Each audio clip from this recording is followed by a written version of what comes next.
Notre dernier conférencier de ce matin est Christophe Geudens de l'Université catholique de Leuven.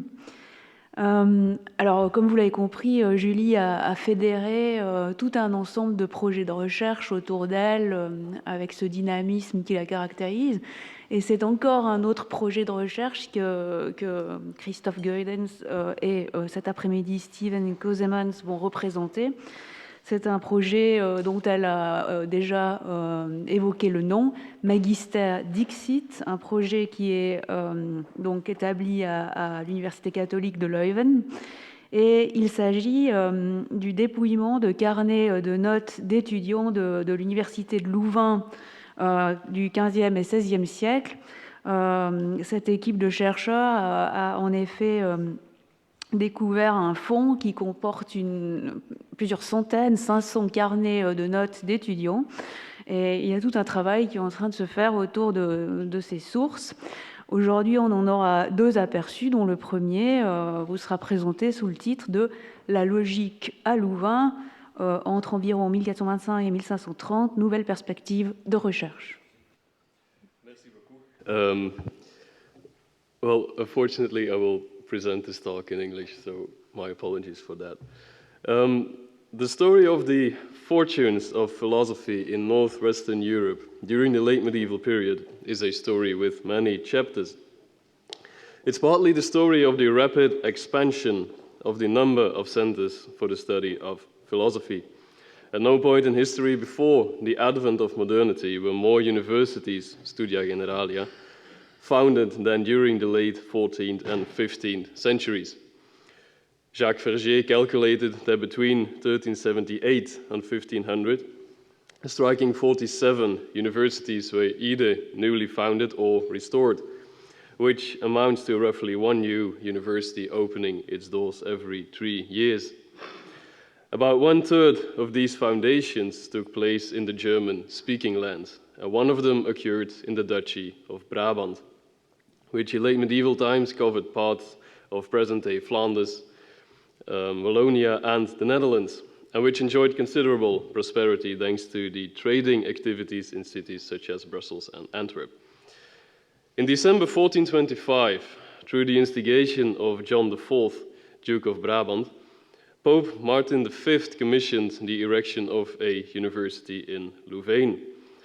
The Louvain Studium Generale is the oldest in the geographical area that is today known as the Low Countries. Backed by the support of papal privileges, Louvain enjoyed a monopoly over university education in this region for more than a century, until the foundation of the University of Douai in 1559, during the Spanish reign. The story of late medieval philosophy in northwestern Europe is also, and perhaps first and foremost, the story of the Wegestreit, the story of the divide between realism via Antiqua and nominalism via Moderna. 15th century realists further developed the philosophical systems of the 13th century thinkers Albert the Great, Thomas Aquinas, and Duns Scotus. Nominalists continued in the footsteps of primarily, though not exclusively, William of Ockham, John Buridan, and the latter's epigone, Marsilius of Engen, three luminaries from the University of Paris during the 14th century. Both stories are intimately connected, since one of, if not the, most striking features of the 15th century Wegestreit was indeed its institutionalization. Most universities took sides, profiling themselves as standard bearers of either the realist or nominalist fraction. Louvain also took sides. Geographically situated in between Paris and Cologne, the Louvain Studium was modeled after the universities in these two cities. The teaching staff, during the years immediately following the university's foundation, was recruited almost exclusively among Paris and Cologne alumni, although we unfortunately know nothing about these first professors apart from their names. The first edition of the university statutes, which was promulgated in 1429, amounts on several occasions to a literal copy of the statutes of Cologne. And due to its ties with Cologne and Paris, it's hardly surprising that Louvain profiled itself as being committed to realism. The Acta of the Arts Faculty contain a decree from 2 June 1427 stating that no master could be appointed as a lecturer in one of the 4 official arts colleges unless he had sworn an oath not to teach the doctrines of Occam, Buridan, Marsilius, or their followers, which de facto implied a ban on nominalist philosophy as a whole. This proposition was inscribed and further specified in the statutes from 1447, where it is stated that the principles of Aristotle's philosophy, whose corpus unsurprisingly formed the cornerstone of the curriculum at the Arts Faculty, should not be interpreted according to the views of Occam or his followers, neither according to those of the realist John Wycliffe, whose philosophy had recently been denounced as heretical at the Council of Constance. The edict goes on to list the autores probati, which are Albert the Great, Thomas Aquinas, Giles of Rome, and Averroes, although the latter's interpretation could only be sustained on those occasions when it did not contradict with Christian faith. Primarily on the basis of the institutional documents just surveyed, the Communis Opinio in the older 20th century literature holds that Louvain was a bastion of realist and especially Albertist philosophy, and construes Louvain as intellectually cognate with Cologne, Krakow, and St. Andrews. Some scholars have found support for this thesis in the fact that a few cases of doctrinal disobedience that have left some traces in the university sources of the Arts Faculty were met with harsh repressive measures. It concerns cases of members of the Louvain academic community being accused of having taught nominalist doctrines. 4 such cases are known to date, and the most notorious one is no doubt the quarrel over future contingent propositions and the interpretation of Aristotle's On Interpretation, Chapter 9, which caused a stir in Louvain during the late 1460s and 1470s. Developing a kind of 3-valued logic avant la lettre, the Louvain logician Petrus de Rivo had claimed that future tense propositions are neither false nor true, but neutral. This view, which had been defended earlier by Peter Auriol, was denounced by a Louvain colleague of de Rivo's, the theologian Henry de Zomeren. The matter escalated and reached Rome, and Peter was eventually asked by Pope Sixtus IV to dissociate himself from his position. In the 20th century literature, most notably in the studies by Ehle and de Jong, de Rivo's position is often presented as being inspired by nominalism, although the matter is still being debated. Kaluza, for instance, pointed out that the Paris realists actually approved of de Rivo's position and considered his condemnation as a blow to their party. 2 other cases are known from the bits that have been preserved of the Acta of the Arts Faculty. In November 1486, a professor named Marsilius of Arendonk was denounced for having claimed during a disputation that, quote, Aristotle was a nominalist, alongside several other things that go against the statutes of the faculty, unquote. About 1 decade later, in 1497, 3 masters were deprived from all benefices for a period of 3 years on the grounds that they had been teaching doctrines of the nominalists, quote, which the faculty has prohibited to be taught through many well-known ordinations, unquote. The thesis that Louvain was strongly committed to Albertist realism has been further consolidated by recent research.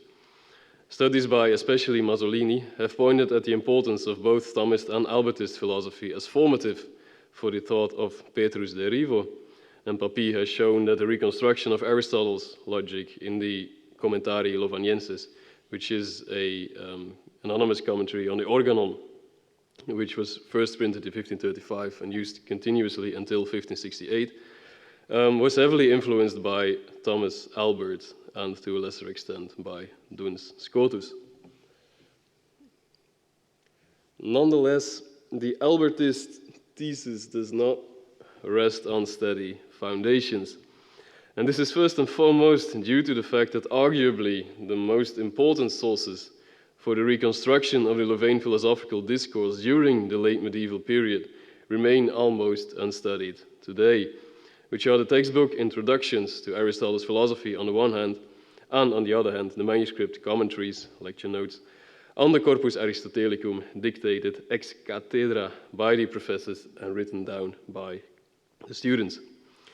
For the period 1425-1530, 18 of these commentaries have been preserved, 6 on Aristotle's natural philosophy and 12 on the Organon.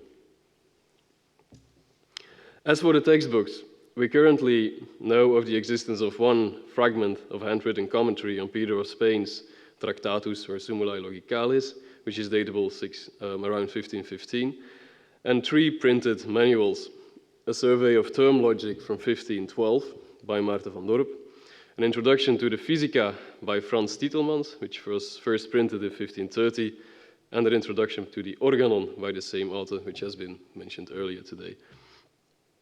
My focus will primarily be on Louvain accounts of topical logic or dialectic, drawing on commentaries on the first book of Aristotle's Topics, which together with the second book was required reading in Louvain. I shall review the time-honored Albertist thesis expounded previously, primarily on the basis of one case study which addresses the Nachwirkung of Aristotle's dialectical syllogism, Dialecticos Syllogismos, and the question of the object of inquiry in dialectic. I shall argue that, contrary to what is commonly believed, there was a well-established nominalist subcurrent in Louvain from at least the 1470s until the 1530s. Aristotle's dialectic purports to offer a formalization of the dialogical debate between a questioner and a respondent. Its core notion is the dialectical problem, which in the light of topics 111 should be understood as the exclusive disjunction of a proposition, a protasis, and its negation or contradictory, so P or not P, with not P being equivalent, of course, to it's not the case, that P. Judging by topics 2.1 and 3.6, P may involve quantification, but in most of Aristotle's examples, P lacks a quantifying expression. Either way, P can be described in terms of the propositions in the square of opposition, which you see printed over there. If quantified, P is syntactically either the A, E, I, or O proposition. If indefinite, P is semantically equivalent to, though not syntactically identical with, one of these propositions. Since P and not P are each other's contradictories, the following propositional typology is implied, and you see it down there. Aristotle specifies on interpretation 17b that two propositions stand in a relation of contradiction if and only if they cannot both be true and they cannot both be false either. The predication in the disjuncts P, not P, however, is perceived as doubtful, and therefore the question of the truth value of the disjuncts is subject to debate, with the two participants of the dialogue each upholding one disjunct as true. Let the disjunct chosen by the questioner be D1, and let the disjunct chosen by the respondent be D2. Topical logic provides the participants with a set of argumentative strategies, topoi, places or topics. The application of the topics to D2 will lead the questioner to the awareness of a number of propositions which he can use to argue that by maintaining the truth of D2, the respondent is led into contradiction, as it commits him to accept the truth of two propositions, Q and not Q, which cannot be true together. By arguing the falsity of D2, the questioner at once also establishes the truth of D1, which is precisely by virtue of the fact that D1 and D2 are mutually exclusive. As Slomkowski has shown, formally the arguments that build up to the contradiction Q and not Q will very often be a concatenation of hypothetical syllogisms, inferences in which the antecedent contains either a disjunction, a conjunction, or a simple conditional, so modus ponens, modus tollens. The propositions occurring in the antecedent are generally established through induction, which we read at topics 8.1. Also notice that Aristotle barely uses the categorical syllogism in the topics save on some isolated occasions in the 8th book, which is often thought to have been written at a later date than the other books. Typical of the propositions yielded by the topical method is that they articulate endoxa, which Aristotle defines as notions that are, quote, accepted by everybody or by the majority or by the wise, that is, by all or by the majority or by the most notable and reputable of them. That is, an endoxic proposition articulates a certain aspect of the common body of knowledge. And the question of the truth value of endoxic propositions is irrelevant. They are endowed with a certain authority precisely by virtue of their prevalence. Aristotle uses the verb syllogistai and its substantival equivalent syllogismos to denote the process of arguing the truth value of D1 and D2, claiming at topics 1.1 that dialectical syllogismos is the object of inquiry in dialectic. Syllogismos is defined very generally as an argument in which certain things being laid down, something other than these necessarily comes about through them. And this definition is almost identical to the one we find in the prior analytics, where syllogismos is described as a string of words and so forth. You can see it over there. It would nonetheless be a mistake to believe that both definitions grasp the same logical phenomenon. Syllogismos from the prior analytics covers the categorical syllogism, with syllogistai being equivalent to deduce in syllogistic manner. The syllogismos from the topics, on the other hand, is very different. In the light of the sketch just given, we may refine Aristotle's definition of the dialectical or topical syllogismos as follows. Dialectical inference is an extended deduction which consists of a finite number of hypothetical syllogisms, whose antecedent is established through induction, which is formulated to argue the truth of one member of the exclusive disjunction P or not P, whose propositions are endoxic statements and the properties of which constitute the object of inquiry in dialectic. Aristotle's notion of dialectical inference was subjected to a thoroughgoing reinterpretation in medieval logic. Throughout the medieval period, roughly from the 13th to the early 16th centuries, Aristotle's topics was accessed only indirectly, being read in the translation made by Boëthius near the end of the 5th, beginning of the 6th century. In his translations of both the topics and prior analytics, Boëthius rendered the terms syllogismos and syllogistai with the Latin syllogismus and syllogizare, passing over rather than solving the equivocity of both terms. We shall see that this is not unimportant. At least one peculiarity of the medieval notion of dialectical inference is directly attributable to Boëthius' choices of terminology. Boëthius translated Aristotle's endoxon with probabile, a term laden with epistemic connotations, and this resulted in medieval logicians entertaining a notion of 1.3, which is the endoxic part, which differs considerably from Aristotle's. Dialectical inference became associated with probability, with the predicative relation in its propositions being described as doubtful but likely, so neither demonstratively true nor openly false. Moreover, 1.1 virtually disappeared, and with it the idea that dialectical inference is an extended deduction. And this is also partly due to the influence of Boëthius, I think, and primarily of his De Topicis Differentiis, a treatise which Boëthius claims draws on Themistius and purports to offer a systematization of peripatetic dialectic. The multi-agent context we have seen is the key to understand the properties of Aristotle's dialectical inference. The goal of dialectic is to provide an arguer with tools that he can use to lead his opponent into a contradiction.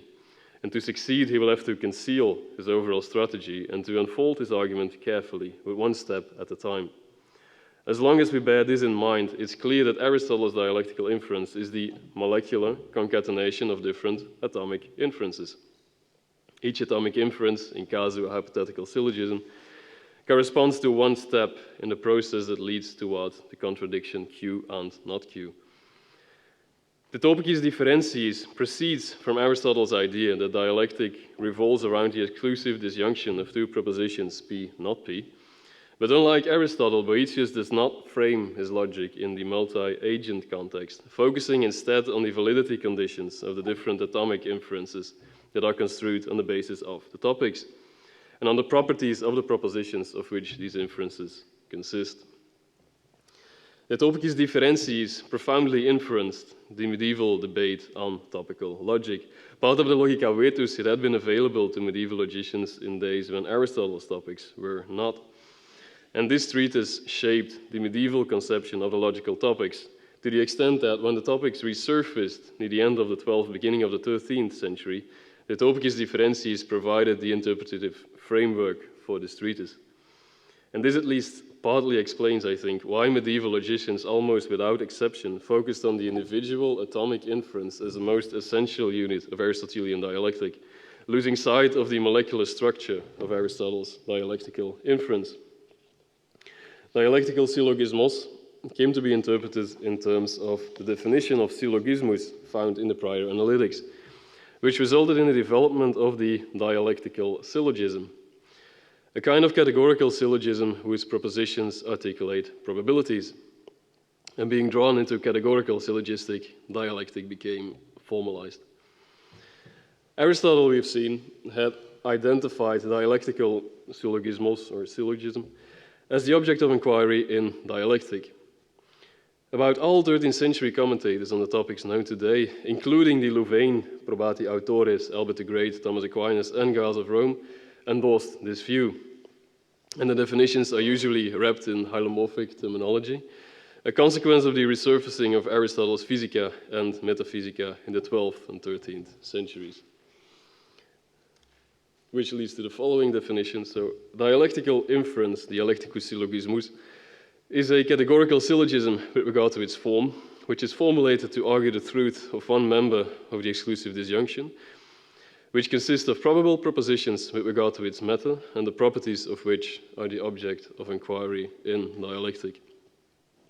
Very similar definitions were proposed by the 15th century epigones such as Johannes Versoris, Lambertus de Monte, and Gerardus de Harderwijk. This account, which is clearly associated with realist logic, was criticized in nominalist circles in 14th century Paris. Rejecting the realist reinterpretation of Aristotle's 1.4, Parisian nominalists extended the scope of dialectical inference beyond the categorical syllogism, although they too construed it as an atomic rather than molecular entity. And this interpretation found its most articulate expression in John Buridan. It was later adopted by Marsilius of Ingen and Hartlevus de Marca, who studied in Vienna in the 1380s, a period when Buridan's philosophy enjoyed a certain popularity there. In the opening question of his commentary on the topics, Buridan subscribes to 2 and 2.3, but he expressly rejects 2.1. Arguing instead that dialectical inference should be understood in terms of argumentatio. And the most elaborate discussion of argumentatio occurs in the 6th tract of Buridan's Sumulae de Dialectica. And there Buridan uses the term to refer to the subset of assertoric inferences that are probative and where entailment is either necessary or probable. That is, an inference qualifies as an argumentatio if and only if it succeeds in establishing the credibility of the consequent, on the grounds that the antecedent is epistemically primitive to the consequent and the inferential link between antecedent and consequent is evident, and B, if it takes the form of a syllogism, necessary entailment, formal consequence, enthymeme, example, or induction, which is probable entailment or material consequence. To qualify as dialectical, an argumentatio should satisfy the extra condition that its propositions are probable, so that it establishes opinion in the agent, and it gives us definition 3. Dialectical inference, argumentatio dialectica, is a syllogism, induction, enthymeme, or example with regard to its form, which succeeds in establishing the credibility of the consequent. 2, which is formulated to argue the truth of one member of the exclusive disjunction P or not P. 3, which consists of probable propositions with regard to its matter, and 4, the properties of which are the object of inquiry in dialectic. So it's worth noting that Buridan, like Aristotle, incorporated induction within the remit of dialectic, but that unlike Aristotle, he construes dialectical syllogism and induction in paratexts on the same level. The majority of the Louvain commentaries on the Organon that are known today subscribe to definition 2, the realist one, claiming that dialectical syllogism is the object of inquiry in dialectic. But 3 of them do not, and it concerns a commentary from 1496 by a professor called Hugo de Dordraco, about whom we know very little. A commentary from 1477, which originated also at one of the arts colleges, which was written by a further unknown professor called Theodoricus Meissach, and an anonymous and undated late 15th century commentary, which is today preserved in Aberdeen. In the 1477 commentary, this is the quote, the right quote, which is unfortunately only partially preserved. Both definitions 2 and definition 3 are listed, and 3 is endorsed as true, while 2, which is expressly ascribed to Albert and Aquinas, is rejected on the grounds that it is too narrow in scope, since it excludes enthymeme induction and example from the remit of the topics. A very similar argument is found in the Aberdeen commentary, which also lists both 2 and 3, then rejects 2 and subscribes to 3. The 1496 commentary is a bit more nuanced. Hugo first subscribes to definition 2, but then presents 3 as being equally probable. And the main argument in favor for 3 is again its broader scope.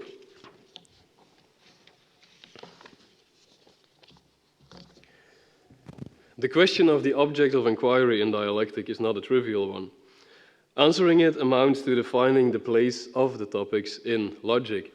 And the fact that 3 of the Louvain commentaries on the topics known today define dialectic through a nominalist lens is therefore remarkable. What is possibly even more remarkable, however, is that these 3 commentators were not lonely birds, rather aves. In 1512, the Louvain logician Maarten van Dorp published in Paris a brief introduction to the properties of terms, Introductio Facilis ad Aristotelis Libros Logicae Intelligendos Utilissima. The volume was written for the benefit of Dorp's students, and as mentioned, it is the oldest printed treatise on logic by a Louvain philosopher known to date. A cursory reading of the treatise, which, like the manuscript commentaries on the Organon, remains largely unstudied, reveals that the only contemporary logicians Dorp refers to are Occam, Summa Logicae and Questiones quod Libeticae, and Buridan, Summulae de Dialectica. About 20 years later, in 1533, Frans Titelmans, who had lectured at the arts faculty during the early 1520s, published an introduction to the Organon, which contains many ideas that can be traced back to post-Buridanian logicians such as George of Brussels and John Dorp, although my time today is too short to go into the details. These data indicate that there was a tradition of nominalist logic in Louvain from the 1470s until the 1530s, which, apart from the few cases of doctrinal disobedience surveyed previously, left no traces in the documentary sources of the arts faculty known today. The date 1470 is necessarily a bit arbitrary, as it is determined by the sources at our disposal, which are unfortunately very fragmentary. But nonetheless, it's quite possible that this date is not entirely inaccurate. The 1460s witnessed a rise in popularity of nominalist philosophy in Paris, which eventually led to the notorious edict of King Louis XI in 1474. And given the close ties between Paris and Louvain, it's not unlikely that this surge of interest in nominalism in Paris triggered a similar development in Louvain, although I do not know of any evidence to prove this. Whatever the case, I hope to have shown that Louvain was less of a realist bulwark than is usually believed. Thank you for your attention.